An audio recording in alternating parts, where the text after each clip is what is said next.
Hello everyone, Bachcha Party. My name is Karthikeya Pandey and I have done my BTech from IIT BHU.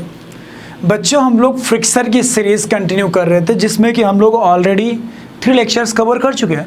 हम लोगों ने एक lecture में friction के बारे में सीखा, फिर दूसरे लेक्चर में डायरेक्शन ऑफ फ्रिक्शन के बारे में सीखा, तीसरे लेक्चर में टाइप ऑफ फ्रिक्शन चालू किया जिसमें हम लोगों ने काइनेटिक फ्रिक्शन चालू किया था। काइनेटिक फ्रिक्शन के बारे में हम लोगों ने ऑलरेडी डिटेल में कुछ बातें करी थी, उनमें से कुछ पॉइंट्स मैं दोबारा रिकॉल करना चाहता हूँ। पहला पॉइंट ये था कि काइनेटिक फ्रिक्शन तब आता है जब रिलेटिव मोशन हो रही होती है, ना कि रिलेटिव मोशन की टेंडेंसी हो। प्रॉपर रिलेटिव मोशन देखने को मिल रही हो तब हमारा काइनेटिक फ्रिक्शन आता है। फिर हम लोगों ने देखा कि काइनेटिक फ्रिक्शन की जो वैल्यू थी वो कांस्टेंट थी, मतलब ऐसा नहीं था कि मोशन ज़्यादा तेज़ या धीमी हो जाए तो काइनेटिक फ्रिक्शन चेंज हो जाएगा, ऐसा कतई नहीं था। यदि बॉडी मोशन में है, रिलेटिव मोशन हो रही है तो काइनेटिक फ्रिक्शन आएगा और सेम रहेगा, कांस्टेंट रहेगा, जिसकी वैल्यू कितनी आई थी म्यू के इंटू एन, जो कि ये बता रहा था कि कहीं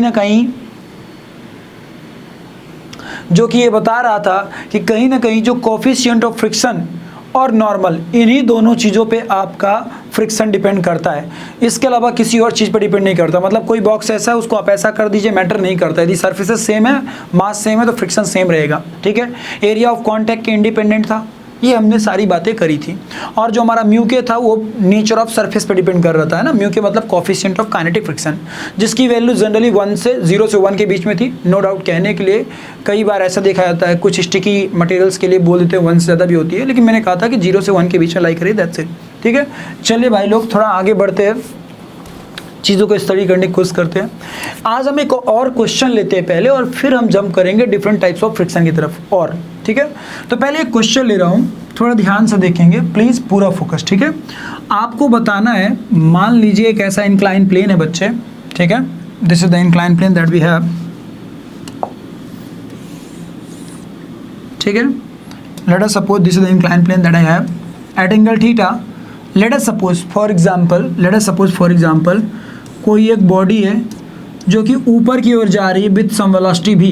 इनिशियली आपने उसको कितना वेलोसिटी दिया भी, चलिए बार बार भी लिखने में कंफ्यूजन होता तो उसको हमने यू बोल दिया, U velocity is given to that body. Okay, and let us suppose coefficient of friction is mu, मतलब surface is rough and coefficient of kinetic friction is mu K. No doubt बार बार mu K लिखना अच्छा नहीं लग रहा तो इसलिए मैंने उसे म्यू लिख दिया, कोई प्रॉब्लम, कुछ देर के लिए। चलिए ध्यान से, अब आपसे क्वेश्चन पूछे जा रहे हैं। सबसे पहला क्वेश्चन पूछा जाएगा कि ये बॉडी यदि कुछ देर बाद जाके यहाँ पे रुक गई है तो कितनी टाइम के बाद रुकी होगी, when this body will stop. और अगला क्वेश्चन ये पूछ सकता है कि आफ्टर हाउ मच डिस्प्लेसमेंट और distance travelling it will stop. मतलब एक्चुअली ये लास्ट क्लास जैसा ही क्वेश्चन है, बस लास्ट क्लास में क्या था, एक प्लेन पे सारी चीज़ें हो रही थी और इस बार वो प्लेन थोड़ा इंक्लाइंड हो गया है। मतलब जो रिजल्ट्स पिछली क्लास के थे ना, वो यहाँ वाले रिजल्ट्स को भी सेटिस्फाई करने चाहिए। मतलब जो यहाँ का रिजल्ट आएगा वो कहीं ना कहीं वहाँ पे एप्लीकेबल होना चाहिए, क्योंकि बस वहाँ पे प्लेन ऐसा था तो प्लेन जब ये ऐसा था मतलब थीटा की वैल्यू 0 थी, ये प्लेन ऐसा था तो थीटा की वैल्यू 0 थी। तो चलिए देख लेंगे अपन लोग कि हमारा रिजल्ट मैच कर रहा है नहीं कर रहा। वो रिजल्ट्स आप लोग कॉपी पलटेंगे तो लेक्चर नंबर 30 के रिजल्ट्स आपको मिल जाएंगे, मुझे बाय द वे याद है थोड़े बहुत। चलिए भाई लोग आगे बढ़ते हैं। तो हमें क्या निकालना है, डिस्प्लेसमेंट और टाइम। तो मैंने आपको बताया था कि आप इक्वेशन ऑफ मोशन यूज़ करने जाएंगे भी तो आपको रिटार्डेशन या एक्सीलरेशन इस तरह की चीज़ों की जरूरत पड़ती है, और देखना पड़ता है कि वो कांस्टेंट आ रहा है या नहीं आ रहा, क्योंकि यदि कांस्टेंट नहीं आएगा तो फिर इक्वेशन ऑफ मोशन एप्लीकेबल नहीं होती है। बाय द वे यदि कांस्टेंट आए तो इक्वेशन ऑफ मोशन अप्लाई करते हैं अपन लोग, लेकिन पहले रिटार्डेशन फाइंड तो करना पड़ेगा। तो मैंने कहा चलो इसका एफबीडी बनाओ, फ्री बॉडी डायग्राम बनाओ। अब तुम्हें समझ में आ रहा होगा कि मैंने क्लासेस के शुरुआत में ही डायरेक्शन ऑफ फ्रिक्शन क्यों सिखाया था लेक्चर नंबर 2 में इतना डिटेल से। क्लियर है, थोड़ा ध्यान से देखते आ जाएगा, क्लियर हो जाएगा आपको। इस पर्टिकुलर बॉडी पे इधर क्यों लग रहा होगा mg sin थीटा, और सेम टाइम पे ध्यान से देखो तो क्योंकि बॉडी इधर की ओर मूव कर रही है तो उसको अपोज करने के लिए फ्रिक्शन आ रहा होगा लाइक दिस Fk। क्लियर है, and normal reaction n in this direction mg cos theta, the component of mg। हम लोग ऑलरेडी ये बात पढ़ चुके हैं, याद आ गया होगा आप लोगों को। ठीक है, बहुत अच्छे। तो यदि देखा जाए तो साफ साफ पता चल रहा है कि n इज इक्वल्स टू यहाँ पे कितना रहेगा, mg cos theta, this particular normal is equals to this mg cos theta. ये तो हम लोग पढ़ चुके हैं। अच्छा चलिए भाई लोग आगे बढ़ते हैं। इस बॉडी पे नेट फोर्स कितना लग रहा है, वेलोसिटी के डायरेक्शन में या वेलोसिटी के अपोजिट, mg sin थीटा लग रहा है, और साथ में क्या लग रहा है, Fk। तो क्या मैं ऐसा लिख सकता हूँ, summation of all forces on body is equals to mg sin theta that is acting in downward direction along the inclined plane plus some Fk। No doubt मैं चाहूँ तो उस Fk की वैल्यू को पुट कर सकता हूँ, तो ये रिजल्ट हमारा कैसा दिखाई देने लगेगा, mg sin theta plus mu के, तो म्यू के की वैल्यू को म्यू ही लिख दे रहा हूँ, तो म्यू इंटू एन। क्लियर है? चलो मैंने काइनेटिक फ्रिक्शन की वैल्यू आपको पढ़ाया था म्यू के इंटू एन, तो पुट कर दिया हमने उसे, कोई चिंता का विषय ना। चलिए काम करते, एन की वैल्यू यहाँ से पुट कर दें क्या वहाँ पे, तो जैसे ही पुट करेंगे तो हमारा नेट फोर्स कितना आ जाएगा, ये आ जाएगा mg sign theta plus mu mg cos theta. Clear हुआ क्या? mg sign theta plus mu mg cos theta, that is the value of your net force, and that net force must be equals to mass into acceleration according to Newton's second law, considering mass is constant। तो हमारा m से m cancel हो जाएगा बच्चे, और जैसे m से m cancel हुआ तो हमारा एक्सेलरेशन कितना आ चुका है, हमारा एक्सेलरेशन आ चुका है g sine theta plus mu g cos theta. Clear है? नो डाउट ये रिटार्डेशन है। ये क्या है बच्चे? रिटार्डेशन है। क्यों रिटार्डेशन है? क्योंकि ध्यान से देखो तो वेलोसिटी इधर की ओर है, लेकिन वेलोसिटी के अपोजिट, वेलोसिटी जो आपकी है उसके अपोजिट लग रहा है आपका ये जो पर्टिकुलर फोर्स है, इस वजह से ये रिटार्डेशन है। ये एक्सेलरेशन की तरह बिहेव नहीं करेगा, इसकी वजह से वेलोसिटी बढ़ेगी नहीं, वेलोसिटी घटेगी बाय द वे। ठीक है, बहुत अच्छे। अब ध्यान से देखो ना, हम लोगों ने जो लास्ट क्लास में पढ़ा था वहाँ पे प्लेन हमारा हॉरिजॉन्टल था, प्लेन वॉज हॉरिजॉन्टल। तो जब प्लेन हमारा हॉरिजॉन्टल था, if you remember very well, तो थीटा की वैल्यू वहाँ पे कितनी थी, 0 थी। तो थीटा की वैल्यू यदि मैं यहाँ पे 0 पुट करके चेक करूँ, देखता हूँ क्या रिजल्ट आता है, तो g sine 0, g into sine 0, ये वाला टर्म 0 हो जाएगा और ये वाला टर्म बचेगा म्यू जी कॉस 0। तो म्यू जी कॉस 0, कॉस 0 की वैल्यू 1 हो जाएगा, म्यू जी आ गया। याद करिए रिटार्डेशन की वैल्यू म्यू जी आई थी when your plane was horizontal. याद आया क्या? जो सबसे पहला क्वेश्चन हम लोगों ने न्यूमेरिकल किया था, ठीक है ना। तो सेम चीज़ यहाँ पे, मतलब हमने कोई नई रॉकेट साइंस नहीं पढ़ी है, बस यही फिजिक्स है कि यदि आपके कॉन्सेप्ट सही है ना एक बार, तो आप मानो या ना मानो आपका हर केस सही हो जाता है, हर रिजल्ट सही आता है, हर कॉन्सेप्ट अच्छा रहता है। यदि आपकी बेसिक में पकड़ अच्छी खासी बन गई, तो फिर आगे की आपकी चीज़ें अपने आप स्ट्रांग होती जाती है। तो वही चीज़ हुआ यहाँ पे, हमने बस FBD बनाया, FBD बना के नेट फोर्स लिखा, net force equal to mass into acceleration put कराया, तो हमारा रिटार्डेशन की वैल्यू आ गई। ओके, चलिए अब आगे बढ़ते हैं। अब मेरे से मांगा जा रहा है what is the time taken by that body before stopping. रुकने के पहले उसने कितना टाइम लिया होगा, तो मैंने कहा इक्वेशन यूज करते हैं, v is equals to u plus a t. Clear है क्या? v is equals to u plus a t. ठीक है, बहुत अच्छे ना। थोड़ा ध्यान से, मैं फाइनल वेलोसिटी कितनी लिखने वाला हूँ, क्योंकि ये बॉडी रुकी है तो फाइनल वेलोसिटी 0 ही होगी, ऑब्वियस सी बात है। तो your final velocity is equals to 0। Initial velocity कितनी लेके चला है बॉडी, सिंपल सा लॉजिक है, that your initial velocity is u plus acceleration की वैल्यू कितनी है यहाँ पे, ध्यान से देखो, माइनस साइन के साथ पुट करना पड़ेगा, because that is a negative acceleration, बोले तो रिटार्डेशन। तो माइनस साइन के साथ पुट करने जा रहा हूँ मैं, ठीक है ना। माइनस, तो इसको 2 बार माइनस पुट करने से अच्छा कि एक ही बार माइनस पुट करो ना सीधे यहीं पे, minus G sine theta plus mu जी cos theta into T. Clear हुआ क्या? ना इस पूरे को उधर भेज दीजिए, तो u उधर जाएगा तो निगेटिव हो जाएगा, निगेटिव निगेटिव कैंसिल, ये चीज़ें डिवाइड में चली जाएंगी, तो आपका टाइम t का वैल्यू आ चुका है u अपॉन जी साइन थीटा प्लस म्यू जी कॉस थीटा। यदि आपको लास्ट क्लास का रिजल्ट याद हो तो शायद तक यही रिजल्ट आया था। कैसे? बस थीटा की वैल्यू 0 पुट कर दीजिए, तो थीटा की वैल्यू 0 पुट करने पे जी साइन 0 0 हो जाएगा और म्यू जी कॉस 0 1 हो जाएगा, तो ये म्यू जी हो जाएगा। याद करिए वहाँ पे रिजल्ट आया था v बाई म्यू जी, क्योंकि वहाँ हमने इनिशियल वेलोसिटी v ली थी, यहाँ पे इनिशियल वेलोसिटी u ली है, इसलिए हमारा रिजल्ट आ गया u बाई म्यू जी। ये म्यू है, ये u नहीं है, ध्यान रखना, ठीक है ना, म्यू जी। क्लियर हुआ कि नहीं हुआ? So we got the time. अभी आप लोग मेरे से कहेंगे कि सर आप डिस्प्लेसमेंट भी निकाल के हमें दिखाइए कि बॉडी रुकने से पहले कितना डिस्प्लेसमेंट चली होगी, तो मैं कहूँगा नहीं, मुझे दिखाने की ज़रूरत नहीं है। आई होप आप आसानी से कर सकते हैं। आप चाहे तो इक्वेशन यूज़ कर सकते थे, v square is equals to u square plus 2as क्योंकि देखिए आपको इनिशियल वेलोसिटी u पता है, फाइनल वेलोसिटी 0 पता है, आपको 2 की वैल्यू 2 होती है भाई, ये तो पता होना चाहिए, और आप रिटार्डेशन ऑलरेडी निकाल चुके हैं, पुट कर देंगे तो भी आपका डिस्प्लेसमेंट आ जाएगा। या फिर आपको ये इक्वेशन यूज़ नहीं करनी तो आप ऑलरेडी टाइम की वैल्यू निकाल चुके हैं, सो आप जाइए और आसानी से क्या पुट कर दीजिए, s is to u t plus half a t square, s is to u t plus half a t square में जब आप पुट करने जाएंगे तो भी आपका डिस्प्लेसमेंट निकल करके आ जाएगा। सो इस तरीके से चीज़ें होती हैं, इन this manner you can solve the things, है ना। सो आसानी से हो जाएगा। चलिए, तो मैंने ये तो आपको एक बहुत ही अच्छा सा केस लेके दिखाया और आई होप आप अपनी कॉपी में इसको मेंशन भी कर लेंगे अच्छे से, ठीक है। नाउ अपन आगे बढ़ते हैं, थोड़ा अच्छे केसेस लेते हैं और 1-2 केसेस लेते हैं। अब मान लीजिए फिर ऐसा है कि इस बार ये बोला जा रहा है आपसे कि the same body that we are having in last case, अब इस बार ये कुछ ही बॉडी नीचे की ओर आ रही है लाइक दिस, मतलब इस बॉडी को आपने छोड़ दिया है रेस्ट से, तो जब बॉडी को रेस्ट से छोड़ दिया तो बॉडी नीचे की ओर मूव करेगी, स्लिप करके नीचे की ओर आ रही है, और कोफिशिएंट ऑफ फ्रिक्शन म्यू है, म्यू के की वैल्यू मतलब म्यू है, मतलब एक तरह से देखा जाए तो बॉडी जो है नीचे की ओर आ रही है लेकिन सरफेस रफ है, ठीक है ना।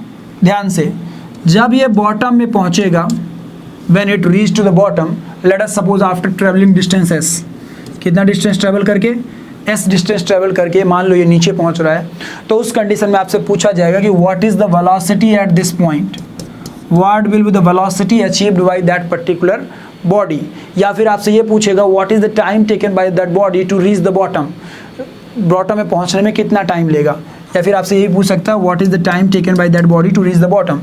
मैंने कहा देखो आसानी से फिर से हमें लगाना इक्वेशन ऑफ मोशन ही है, लेकिन इक्वेशन ऑफ मोशन लगाने के लिए सबसे ज़्यादा ज़रूरी होता है किसका आइडिया होना, रिटार्डेशन या एसेलरेशन का आइडिया होना चाहिए। बाय द वे इस केस में साफ साफ समझ में आ रहा है कि बॉडी पे एसेलरेशन आने वाला है, क्योंकि बॉडी रेस्ट से चली है, तो रेस्ट से चली और वेलोसिटी बढ़ रही है, इसका मतलब क्या हुआ, बॉडी एसेलरेट कर रही ना। पिछले केसेस में क्या था, इनिशियल वेलोसिटी थी लेकिन बॉडी की वेलोसिटी घट के फाइनल वेलोसिटी 0 हो गई थी, तो पिछले केसेस में रिटार्डेशन था, बट इन केसेस में क्या है, एसिलरेशन है। इस केस में बॉडी एसेलरेट कर रही है, तो मैंने कहा चलिए बॉडी का बीडी बनाते हैं। So when I will draw the body's a BD, mg sin theta is going to look like this, damn sure. चलिए mg cos theta is going to look like this, damn sure. Normal reaction बहुत अच्छे।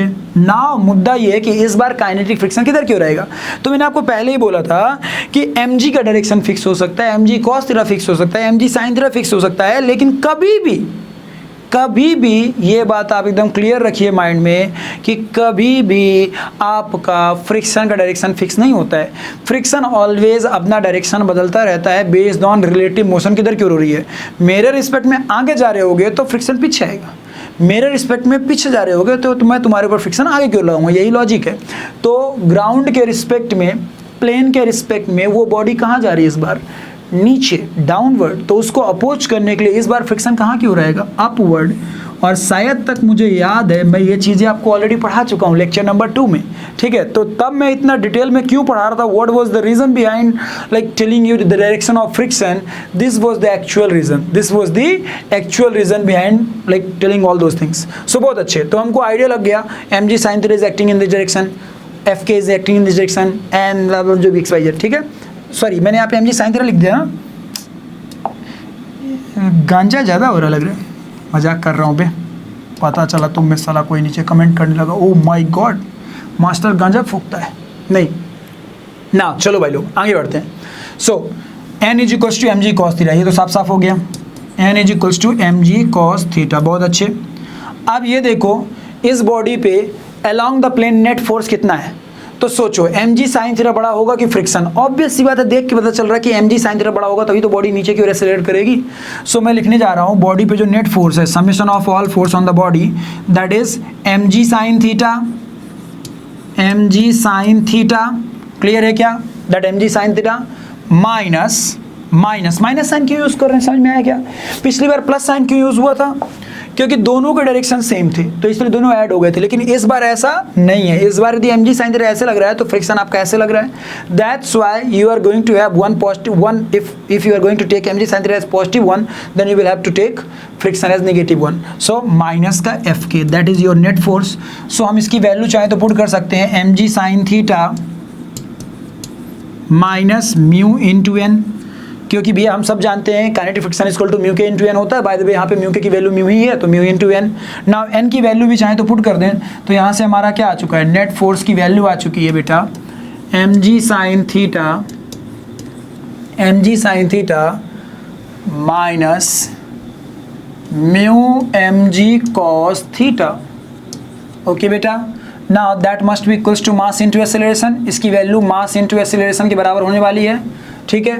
तो जब मास into acceleration के बराबर होने वाली है तो m से m कट जाएगा, और m से m कटते ही जैसे आपका m से m कैंसिल होगा, m से m कैंसिल होगा, आपका रिजल्ट आ चुका होगा। एक तरह से देखा जाए तो एक्सेलरेशन की वैल्यू कितनी आ चुकी है, this g sine theta minus this mu g cos theta. Okay बेटा, माँ कसम राइमिंग हो गया, थीटा थीटा बेटा।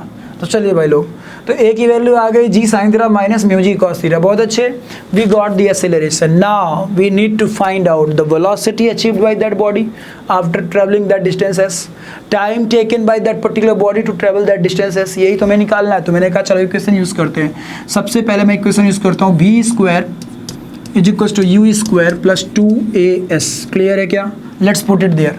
तो फाइनल वेलोसिटी v का square is equals to initial velocity 0 का स्क्वायर प्लस 2 इंटू एक्सेलरेशन की वैल्यू कितनी है। इस बार इसको पॉजिटिव साइन के साथ पुट कर रहे हैं बिना टेंशन के, क्योंकि एक्सेलरेशन इस बार तो g sine theta minus mu g cos theta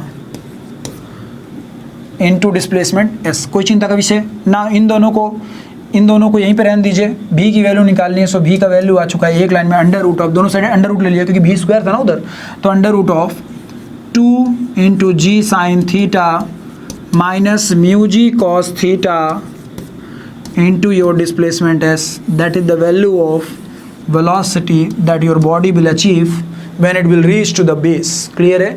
जब बेस में आपकी बॉडी पहुंचेगी तब आपकी बॉडी इतना वेलोसिटी गेन कर चुकी होगी whose value is equivalent to 2 times of g sin theta minus mu ji cos theta into displacement s। यदि यहीं पे मान लो ये सरफेस स्मूथ होती तो म्यू की वैल्यू 0 जाती, तो म्यू की वैल्यू 0 होने पे ये वाला टर्म गायब हो जाता और हमारा रिजल्ट क्या जाता, 2g sine theta into S. और यहीं पे यदि ये प्लेन ऐसे ना होकर के पूरा वर्टिकली होता तो हम सब जानते हैं कि थीटा की वैल्यू 90 हो जाती, g साइन 90 g बन जाता अंडर रूट 2gh, s की वैल्यू h पुट कर देते हैं अंडर रूट 2gh, जो कि हम लोग जनरली पढ़ते हैं। यदि कोई बॉडी किसी h हाइट से ड्रॉप की जाए तो बेस में पहुंचते वक्त उसकी वेलोसिटी कितनी हो जाती है, अंडर रूट 2gh। क्लियर है? मतलब जो भी हमने पढ़ा है all those results are like quite, मतलब ऐसे हैं कि जो हम पहले से जानते आए हैं। ठीक है ना? मतलब कुछ नया नहीं पढ़ रहे हैं, वी आर मतलब स्टडिंग होल थिंग्स जो हमने ऑलरेडी पहले पढ़ रखी है, बस उन्हीं को हम चीज़ों को देख रहे हैं अच्छे से। बाय द वे क्या हमें ये क्लियर हुआ? आई होप क्लियर हो गया होगा कि जब बॉडी ऊपर से नीचे की ओर आ रही है, मतलब देखो इस क्वेश्चन में ना इतना सब करवाने के पीछे का मुद्दा मात्र तुमसे फ्रिक्शन का डायरेक्शन और फ्रिक्शन का रोल दिखाना था। एक्चुअल में फ्रिक्शन का रोल क्या है ये समझाना था। जब बॉडी ऊपर जा रही है तब फ्रिक्शन कैसे रोल प्ले कर रहा है, जब बॉडी नीचे आ रही है तब फ्रिक्शन कैसे रोल प्ले कर रहा है, ये समझाना इस क्वेश्चन का एक्चुअल मुद्दा था। ठीक है ना? और आई होप कि आपको समझ में आया भी होगा। क्लियर है? सो अब हम लोग और भी क्वेश्चंस लेंगे, 1-2 क्वेश्चंस और ले लेते हैं, तो उनसे अपन को थोड़ा आइडिया लग जाएगा how things are happening. Okay, हमने एक क्वेश्चन लिया हुआ है, हमारे पास एक क्वेश्चन है। क्या बोल रहा है, थोड़ा ध्यान सुनिएगा। क्वेश्चन ये बोल रहा है कि ऐसा ध्यान सुनिएगा अच्छे से, प्लीज। बोल रहा है block is released from the top of an inclined plane of inclination theta, its velocity at the bottom of the plane is v. If it slides down a rough inclined plane of the same inclination, its velocity at the bottom is v by 2. Then the coefficient of friction is। मतलब यदि question क्या बोल रहा है, ध्यान सुनिएगा। Question में ये बोला है, ये बहुत कॉमन क्वेश्चन आपको मिल जाएगा कई जगह। यदि ये स्मूथ है, ये कैसा है, स्मूथ है, और अभी आपने इसको ऐसे रिलीज किया यहाँ से रेस्ट से, तो जब ये बेस पे पहुँचा ना आफ्टर ट्रेवलिंग डिस्प्लेसमेंट s, तो इसकी वेलोसिटी कितनी है, लेट अस सपोज v है, इसकी वेलोसिटी कितनी है, v है। ये है क्वेश्चन। ठीक है? मतलब पहला गिवन कंडीशन है। दूसरे केस में बोल रहा है वो कि आपने फिर से ऐसा ही इंक्लाइन प्लेन लिया है थीटा एंगल पे, लेकिन इस बार आपने जानबूझ के क्या करा है, सरफेस को रफ कर दिया है। इस बार सरफेस स्मूथ नहीं है, सरफेस रफ है, तो उसका कोएफिशिएंट ऑफ फ्रिक्शन म्यू होगा, जो कि कितना है, यही हमारा क्वेश्चन है कि कोएफिशिएंट ऑफ फ्रिक्शन म्यू की वैल्यू कितनी आएगी, ये हमारा क्वेश्चन है, ठीक है।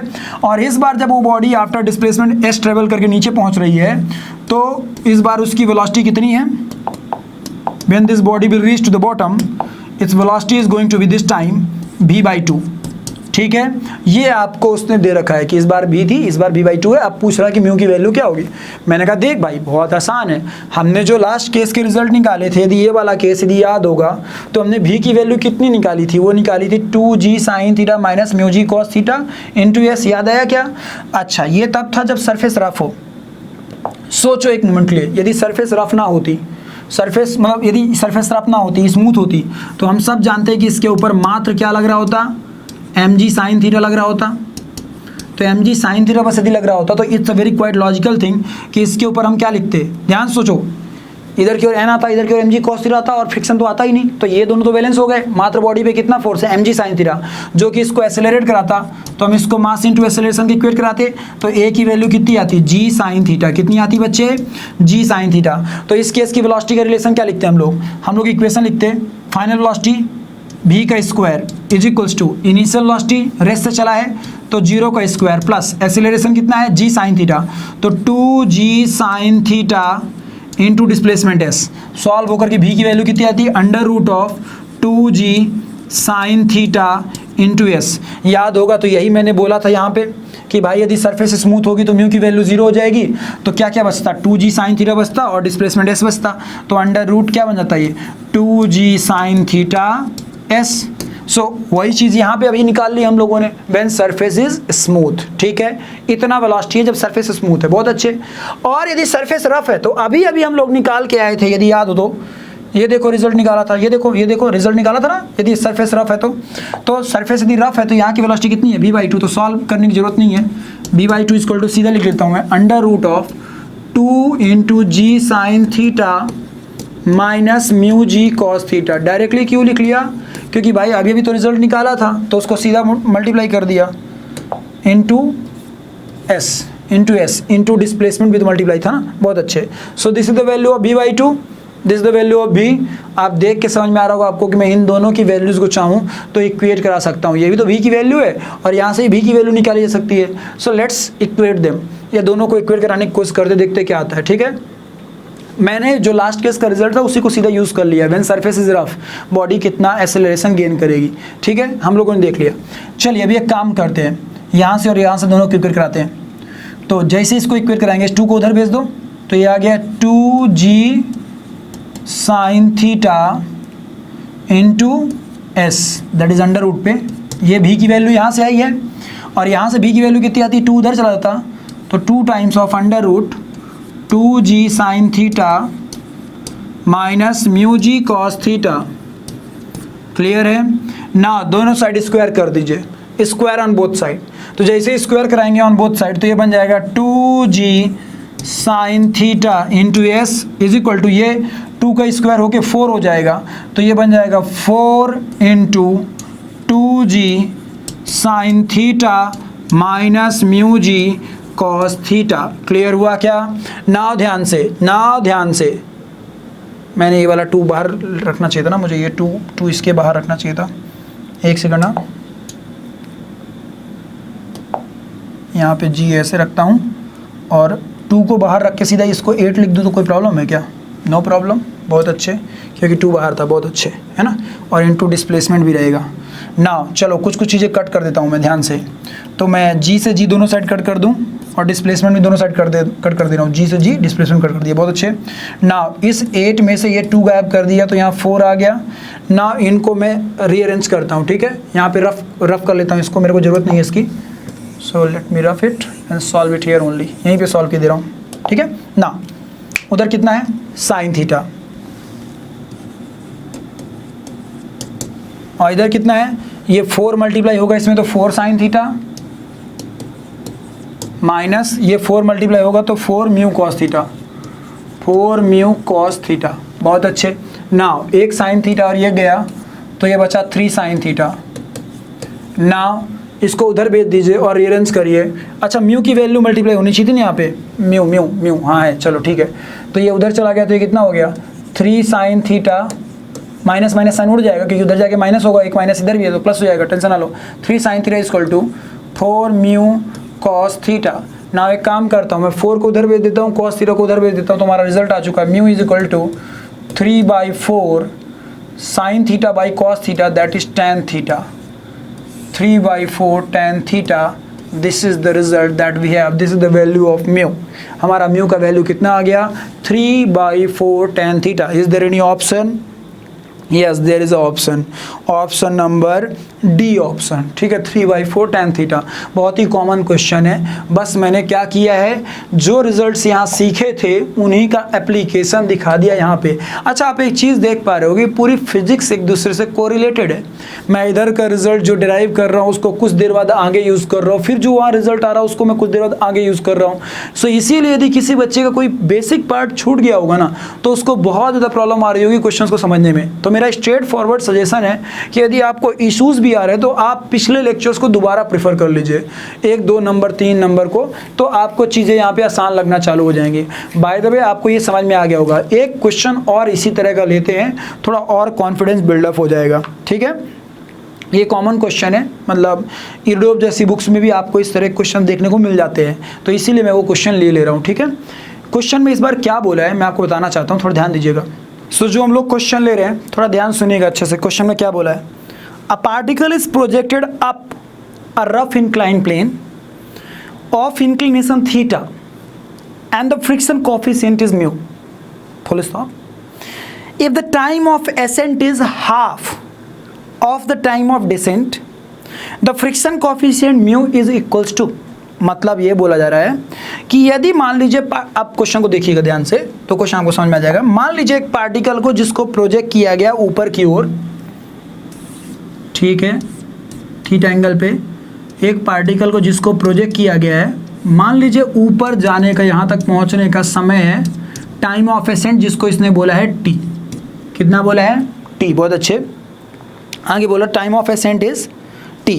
अब आगे बोल रहा है सेम बॉडी फिर मान लो नीचे आ रही है, सेम बॉडी फिर नीचे आ रही है तो टाइम ऑफ डिसेंट होगा, ठीक है। तो बहुत अच्छी है, टाइम ऑफ एसेंट हो गया, टाइम ऑफ डिसेंट। आगे बोल क्या बोल रहा है, if the time of ascent is half of the time of descent, मतलब सेम बॉडी यदि नीचे लौट रही होती, सेम बॉडी यहाँ पे जा करके वापस लौट करके यहाँ पे दोबारा आती, तो जो टाइम ऑफ डिसेंट होता है वो 2t होता है। क्यों? क्योंकि उसने क्या बोला है, टाइम ऑफ डिसेंट का हाफ है टाइम ऑफ एसेंट, मतलब जो ऊपर चढ़ने का टाइम है, time of ascent is half of time of descent, उतरने का जो टाइम है उसका आधा ही टाइम है टाइम चढ़ने का।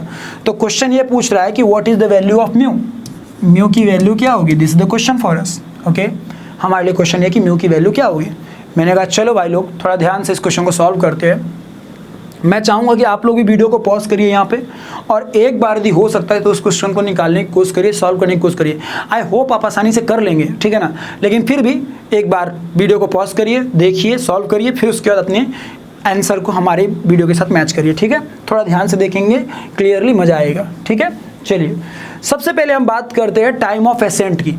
तो जब ऊपर का केस है, मतलब मैं ए और बी दो अलग केस ले रहा हूँ, 2 स्लाइड में यूज़ करूँगा इसको मैं, ए और बी। सबसे पहले मैं ए के लिए बात करता हूँ। तो ए के लिए मैं देख पा रहा हूँ, ध्यान से देखा जाए तो mg साइन थीटा इधर क्यों लग रहा होगा और सेम टाइम पे फ्रिक्शन भी इधर क्यों लग रहा होगा।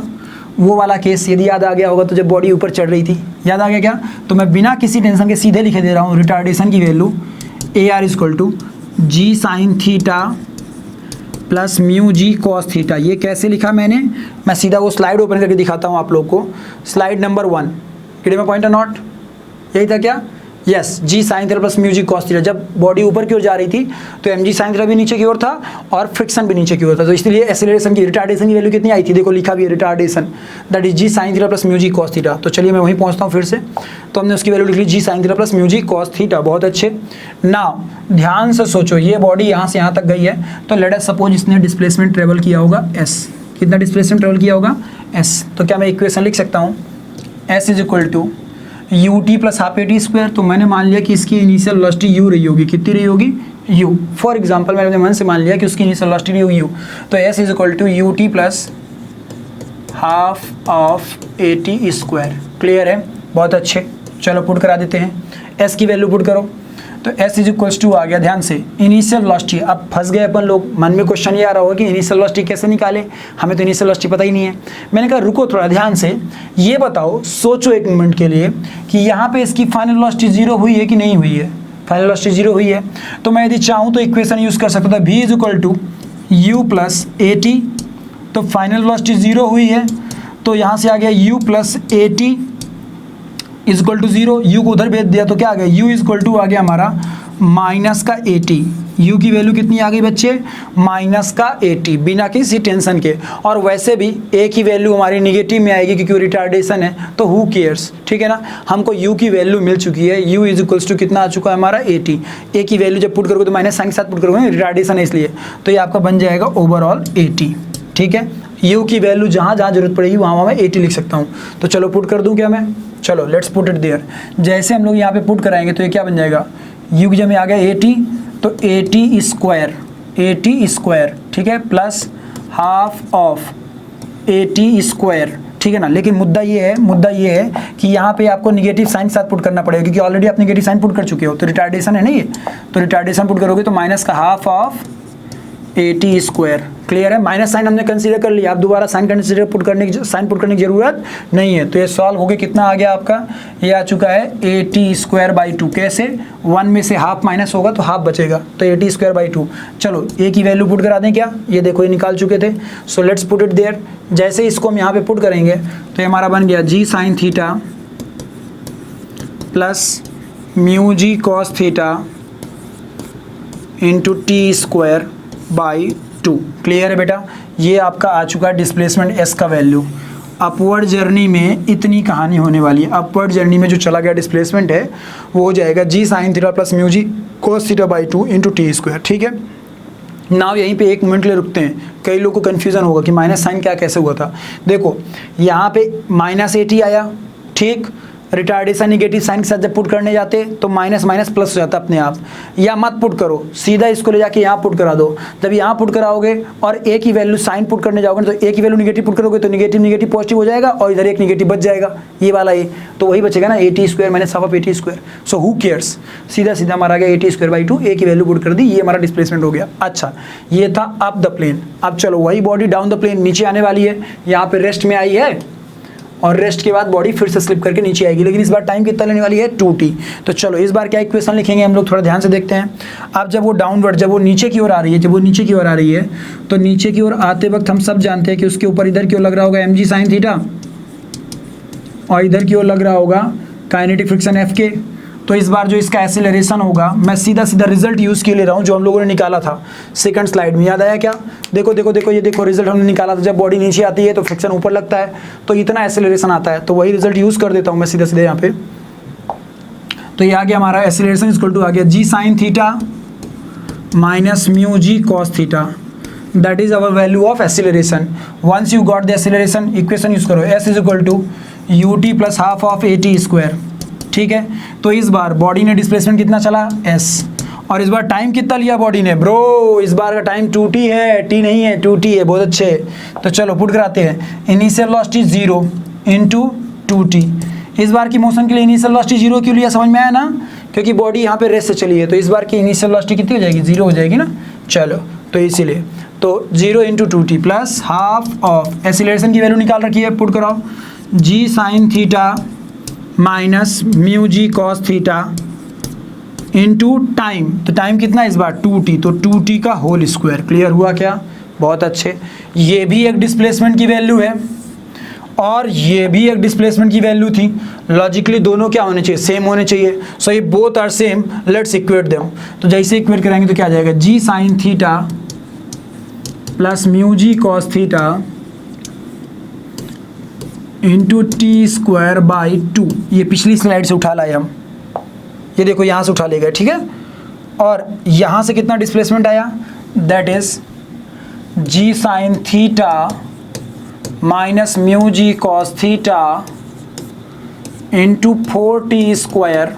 ये थोड़ा इधर नहीं दिखाई दे रहा होगा तो उसके लिए सॉरी, 4t स्क्वायर लिखा है, ठीक है ना, 4t स्क्वायर, ये 2t का whole square, 4t square upon 2, ये हाफ, ठीक है, वो तो 0 हो जाएगा वाला टर्म। नाउ 2 से 2 कैंसिल, बहुत अच्छे। जी से जी कैंसिल, बहुत अच्छे।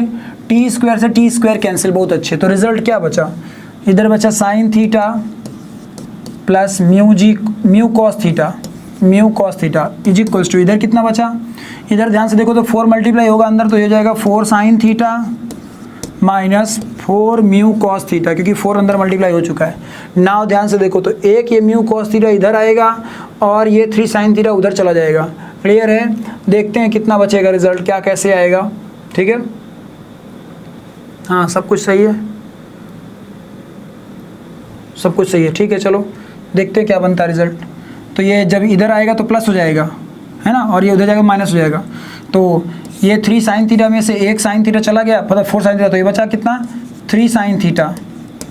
और ये म्यू कॉस थीटा इधर है, ये उधर चला जाएगा, तो म्यू कॉस थीटा जुड़ के हो जाएगा 5 म्यू कॉस थीटा। तो हमारा रिजल्ट आ चुका है 5 mu cos theta is equal to 3 sine theta. तो हमारा रिजल्ट आ चुका है म्यू इज इक्वल टू 3/5, और ध्यान से देखो तो ये कॉस थीटा इधर चला गया, तो tan theta sine theta upon cos theta that is tan theta. तो हमारा म्यू का वैल्यू आ चुका है 3/5 tan theta. Is there any option? Yes bro, option number B 3/5 tan theta that is the value of mu.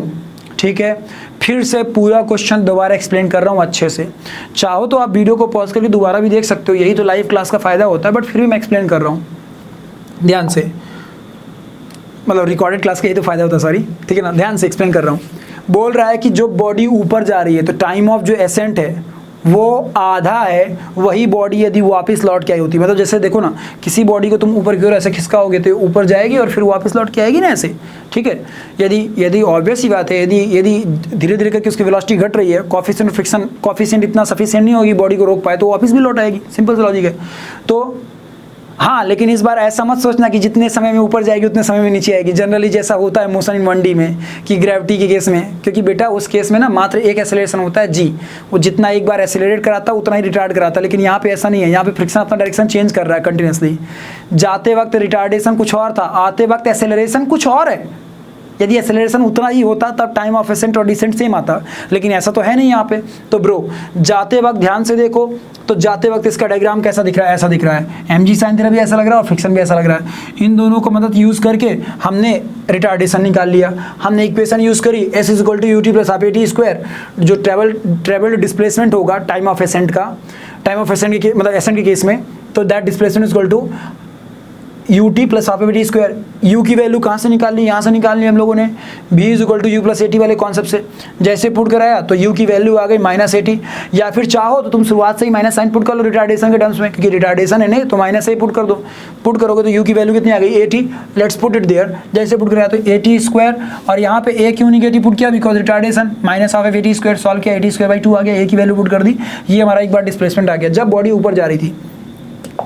वही body, same body जब नीचे जाने लगी, when body started going downward, तो फिर उस कंडीशन में mg साइन थीटा ऐसे लग रहा है, लेकिन इस बार फ्रिक्शन किधर क्यों रहा है, ऊपर क्यों रहा है। तो इस बार का जो एक्सीलरेशन है वो कितना सॉल्व होकर के आ गया, g sine theta minus mu जी कॉस थीटा। पहले की स्लाइड्स में बहुत अच्छे से निकलवा चुका हूँ, नोट्स पलटाइएगा दिख जाएगा आपको ऐसा क्यों होता है। Net force is equal to mass into acceleration, तो m से m कट जाता है, बचता g sine theta minus mu जी कॉस थीटा। याद आ गया, बहुत अच्छे।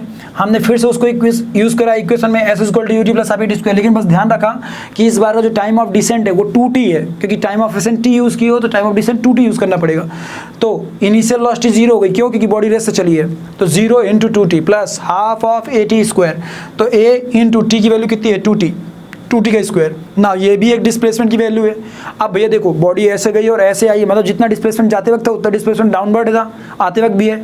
ठीक है ना, तो ये वाला डिस्प्लेसमेंट और वो वाला डिस्प्लेसमेंट दोनों को इक्वेट कराया, जैसे दोनों को इक्वेट करा तो हमारी इक्वेशन बन गई, टी स्क्वायर से टी स्क्वायर उड़ गया, सॉल्व किया तो हमारा रिजल्ट आ गया। So in this manner we got the value of mu. हमें आइडिया लग गया कि एक्चुअल म्यू की वैल्यू कितनी आ रही है। तो देखो यार, मैं जो बहुत ही स्टैंडर्ड डिसेंट क्वेश्चन बनाए जा सकते थे फ्रिक्शन में, वो मैंने आपको करा दिए। किस में, काइनेटिक फ्रिक्शन के बेसिक्स में। अभी ये बेसिक्स चल रहा है ब्रो, इसको देख के कॉन्फिडेंस में मत आना, ठीक है ना। नीट और जेई मेन के लिए बहुत ज़रूरी है, इतना आपसे आना चाहिए। नीट और जेई के जो बच्चे होते हैं उनके लिए इतना आना बहुत ज़रूरी है। मेरा ये मानना है कि नीट के बच्चों को यदि इतना नहीं आ रहा तो उनको मेन एग्जाम में रोना आएगा, जेई मेन के बच्चों को इतना नहीं आ रहा तो उनको मेन एग्जाम में रोना आएगा। और ब्रो जे एडवांस वालों के लिए मानो या ना मानो, दिस इज़ वार्म अप, ठीक है ना। जे एडवांस वाले कॉन्फिडेंस में मत आना, ठीक है ना। वो कहते हैं ना, जो तेरा टॉर्चर है वो मेरा वार्म अप है। ऐसा किसी गंदी सी मूवी में था, कौन सा था, टाइगर श्रॉफ की कोई गंदी सी मूवी थी, वो मैंने मूवी नहीं देखी, आंखों में फिर बवासीर हो जाता है।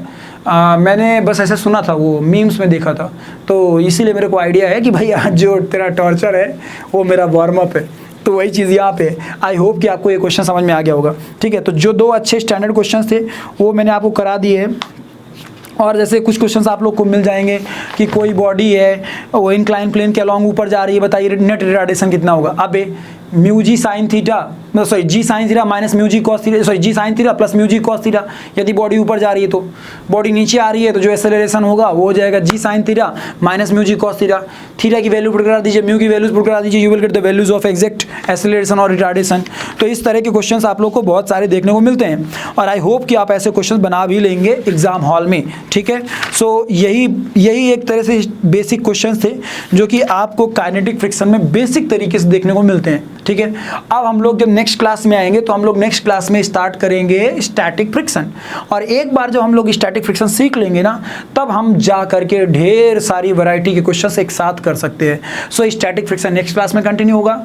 Till that time I hope कि आपको कुछ समझ में आया होगा। सो एक बार अच्छे से रिवीजन करिए, इन सारी चीज़ों को नोट्स में अच्छे से लिखिए, बहुत ध्यान दीजिए। और देखो यार, एक चीज़ मैं खुल के बोलना चाहता हूँ, मैं यदि डेडिकेशन दिखा रहा हूँ आपके लिए तो आपका भी डेडिकेशन खुद के लिए भी होना चाहिए।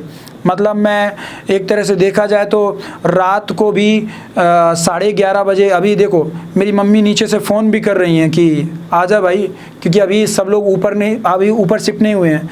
23:35 लिखा हुआ है, 23:35 का मतलब क्या हुआ, 11:35, ठीक है ना, 15 अगस्त।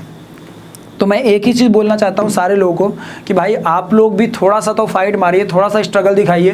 क्योंकि देखो यार, जब आपको पढ़ाने वाला इतना स्ट्रगल मार सकता है, पढ़ाने वाला जो टीचर आपको पढ़ा रहा है वो फाइट मार सकते, तो आप तो पढ़ने वाले हैं, आपको तो फाइट मारना ही मारना चाहिए। सो बच्चा पार्टी, दिस इज़ ऑल, ठीक है ना। आज की क्लास के लिए इतना काफ़ी है। नेक्स्ट क्लास में अपन लोग स्टार्ट करेंगे स्टैटिक फ्रिक्शन। लेकिन मेरा एक रिक्वेस्ट है कि प्लीज़ थोड़ा कंटिन्यूटी रखिए, लेक्चर्स मिस मत करिए, नोट्स प्रॉपर बनाइए। और जो भी आपको क्वेश्चंस कराता हूं मैं, उनको एक बार खुद से भी तो ट्राई करिए, खुद से भी तो एक बार करके देखिए कि आपसे बन रहे हैं नहीं बन रहे, ठीक है। और ये सारे लेक्चर्स अपने दोस्तों को भी प्लीज़ सजेस्ट किया करिए। Thank you, love you all, take care.